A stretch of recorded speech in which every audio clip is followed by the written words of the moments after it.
Et du coup, pour se chauffer un peu, effectivement, on peut applaudir Damien qui va nous faire rentrer dans son histoire. Et nous t'écoutons avec attention. Bonjour, alors, je m'appelle Damien, je viens vous présenter Fur.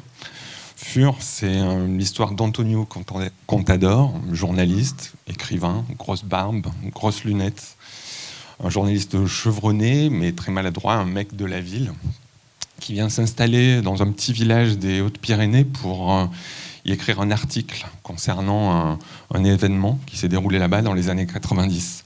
Alors quel est cet événement ?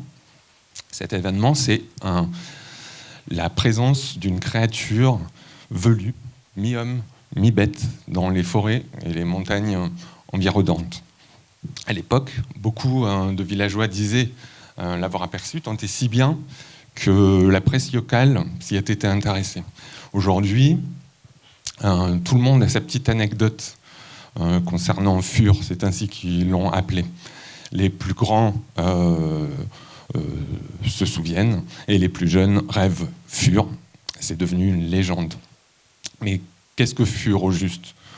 Eh bien, Fur, c'est un sexagénaire dépressif, alcoolique, nommé Anton Furlin, qui avait comme métier d'animer des anniversaires déguisé en Yeti, un costume à bon marché.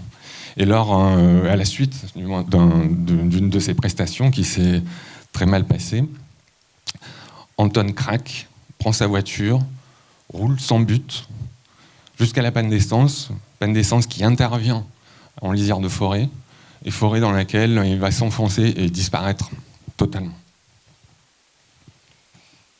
Le fait que Fur soit un homme, ça n'a pas été un secret très longtemps.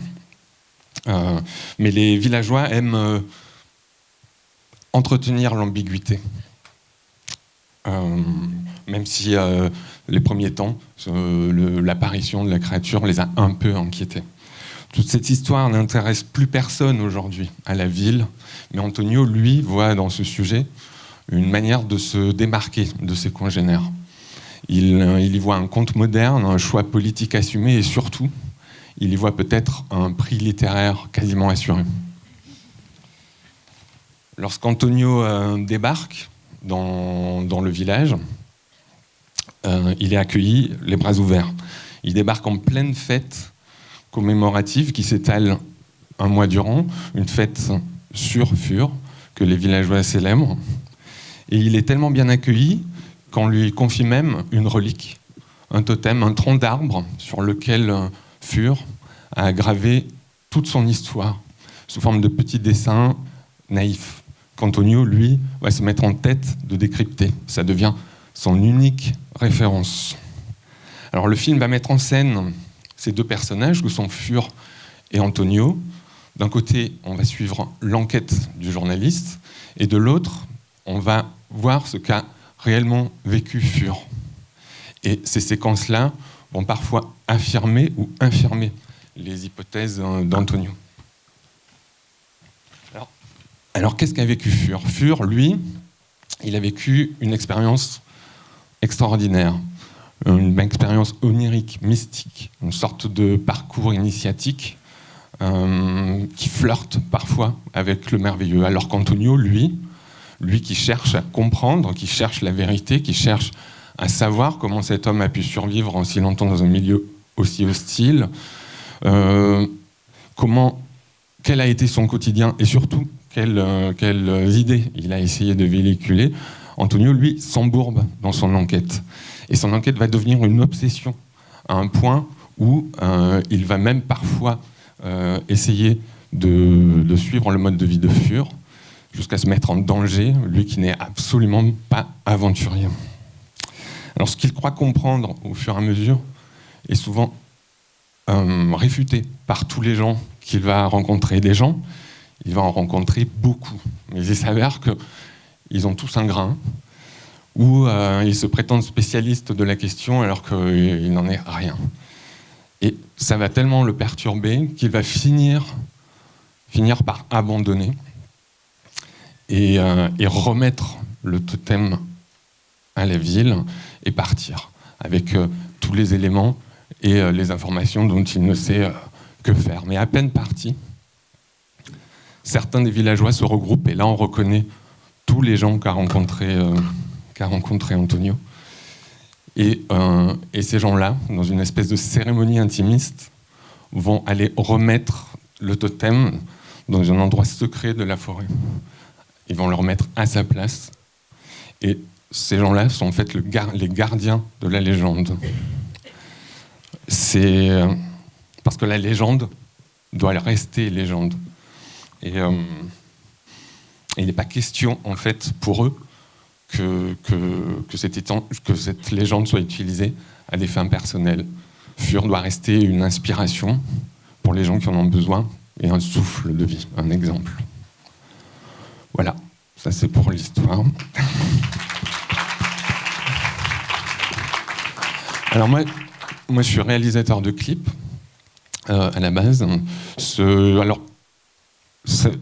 film fait écho à mon travail. Moi j'aime bien partir d'une situation, y mettre un petit ingrédient qui va faire que tout est chamboulé. Voilà, j'aimerais le faire maintenant dans la fiction et à plus grande échelle. J'ai déjà une production qui me suit sur ce projet, mais les coproducteurs sont pas mal bienvenus, on n'est pas contre.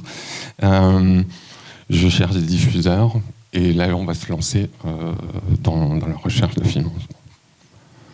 Voilà. Merci Damien. Est-ce que vous avez des questions sur Fur ? On est un peu déçus que tu ne sois pas venu costumé, mais on a une première question. Oui, merci. Je passe l'épreuve du scénario. Est-ce que dans la narration, vous allez beaucoup utiliser le hors-champ ? Alors, non. Merci. Voilà. Non, en fait, le truc, c'est que j'ai choisi... alors, je ne sais pas si c'est bien d'en parler à ce stade-là, parce que j'y réfléchis encore, mais j'ai choisi de réaliser ce film avec... ce film va être une question de format. C'est-à-dire que, par exemple, tout ce qui va concerner Fur, son épopée, ce qui s'est réellement passé, même si ça peut être parfois loufoque ou onirique, je le filmerai en scope. Tout ce qui concerne, en fait, l'enquête d'Antonio, je le conçois en 16/9. Et là, on est un peu proche de la réalité reconstituée. Et ce qu'il faut aussi savoir, c'est que j'aimerais bien aussi tourner en 4/3 tous les souvenirs, enfin, toutes les représentations qu'Antonio se fait de Fur quand on lui raconte en fait des petites anecdotes et tout ça. Et où, dans ces parties-là, Fur adopterait un costume différent en fonction des anecdotes. Ça fait beaucoup. Merci. Est-ce qu'on a une autre question pour Damien ? On a vu passer des images derrière toi et je crois savoir que tu as déjà eu l'occasion d'explorer l'univers de l'histoire, la créature. Est-ce que tu peux nous parler un peu de ce travail préparatoire ? Alors, j'ai fait 2 résidences d'écriture. La première était dans les Hautes-Pyrénées. C'est pour ça que j'ai situé le film dans les Hautes-Pyrénées. Au début, je cherchais juste des montagnes, des choses comme ça. Et c'était une résidence qui a duré 6 semaines, étalée sur 6 mois. Donc j'ai eu la chance de pouvoir et à la fois voir à quoi ressemblaient les paysages. Et la contrepartie, c'était de faire des workshops avec des collégiens. Ils étaient tellement motivés que j'ai quasiment passé, plutôt qu'écrire, mon temps avec eux. Et on a développé tout l'univers en fait, que je souhaitais montrer avec eux. Tant et si bien. Et ça a été tellement bien que j'en ai fait une exposition. Après, alors à Montpellier, parce que je vis à Montpellier, dans une petite galerie. Cette exposition, je l'ai filmée en 3D, en 360. Je l'ai augmentée des éléments qui manquaient dans l'exposition et que j'avais. Et ce film-là, j'ai eu l'occasion aussi de le montrer dans un festival de réalité virtuelle où je proposais aux gens de revenir dans la galerie vide, de mettre un casque VR et de revoir l'exposition dans ce contexte-là. Donc j'ai un univers bien fourni, quoi. Qui dépasse déjà le film à venir. Oui, qui dépasse le film. Oui, je trouve la chute chute particulièrement intéressante. Ça me fait penser au Bouddha, à ne pas toucher aux idoles et aux... Est-ce que cette chute, elle était préméditée ou est-ce qu'elle est venue en cours d'écriture? En fait, est-ce que tu es parti de la chute pour bâtir l'histoire ou... Je ne suis pas parti de la chute, mais oui, c'est comme ça que quand même j'ai conçu le film. Oui, c'est ça. Ouais. Bâtir, il fallait... voilà. Et est-ce qu'il y a quelque chose du contraste aussi au-delà de... Bon, on voit bien... Effectivement, ça compte l'aspect onirique, etc.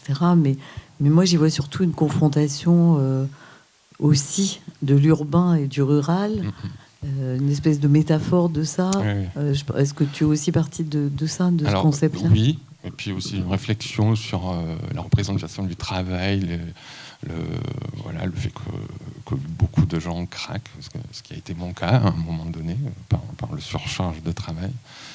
Et alors évidemment, là, si je parle de tout ce que j'avais envie de mettre dans ce film, il me faut encore 10 minutes. Mais c'est vrai qu'il y a tous ces éléments-là qui m'ont travaillé et que j'ai voulu mettre dans un film qui, en même temps, pouvait être très loin et pas rentrer plutôt dans le pathos, mais essayer de faire quelque chose, une histoire, une belle histoire, et qui, au final, sera quand même assez onirique, quoi. Ce que nous voyons là, qui est à l'écran, c'est le costume de cet homme pendant ses représentations. C'est quelque chose de l'ordre de Fur. Oui, là, alors je l'imagine blanc avec des yeux... avec un strabisme divergent, ça j'en prends mon parti. Mais non, alors c'est comme ça que je l'imagine à peu près. Là, c'est un costume qui a été fait en fait par les collégiens avec qui j'ai travaillé.